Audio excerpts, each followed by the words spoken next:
Le 19 janvier dernier, les soldats israéliens sortent de la bande de Gaza le sentiment du travail accompli, content manifestement d'en finir avec cette guerre. 6 mois, c'est le temps qu'il a fallu pour qu'ils parlent. 25 soldats engagés durant l'opération Plomb Durci se sont livrés à Yehuda Shaol et à son association Breaking the Silence. C'est 54 témoignages sur divers aspects de l'opération Plomb Durci. Il y a l'atmosphère tout d'abord, destruction massive, absence totale d'opposition et surtout le bruit des balles et des canons. Jamais, de l'aveu de ces soldats, une telle puissance de feu n'avait été utilisée dans les territoires palestiniens. On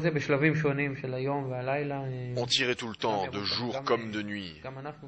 On tirait avec nos fusils, tout comme les tanks en appui qui pilonnaient avec leurs obus de mortier. Est-ce que j'ai vu des combattants ennemis? Non, j'insiste là-dessus. Nous n'avons vu personne, absolument personne. Nous n'avons identifié aucun suspect ou combattant du Hamas. Habitués à des discours de retenue et de moralité, les soldats décrivent une armée qu'ils ne reconnaissent pas. Les consignes étaient, disent-ils, claires, ne pas prendre de risques, tirer au moindre doute. La question du sort des innocents n'a jamais été évoquée.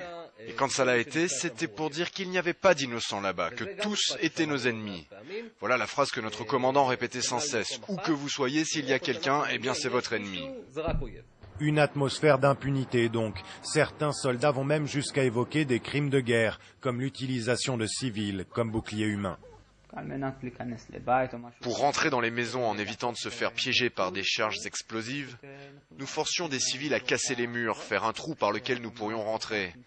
Et ensuite, parfois, on forçait un civil à avancer devant le soldat, de le précéder dans la maison. Le soldat posait son fusil comme ça sur l'épaule du civil et il avançait en bouclier. L'armée israélienne, qui accuse régulièrement le Hamas d'utiliser des civils comme boucliers humains, pointés du doigt par certains de ses soldats. Et Breaking the Silence maintenant de demander des explications. Les soldats rentrent à la maison, regardent la télé et entendent des porte-paroles de l'armée dire qu'ils n'ont jamais utilisé des civils en bouclier humain. Et eux, ils savent puisqu'ils l'ont fait. Alors quel est le résultat de ces mensonges? Ça revient à dire quoi à nos soldats? Eh bien ça, c'est les trahir, c'est nous trahir nous en tant que société. Dans une enquête interne, l'armée israélienne a d'ores et déjà rejeté les accusations de crimes de guerre. Elle regrette en revanche la mort de Palestiniens tués par erreur.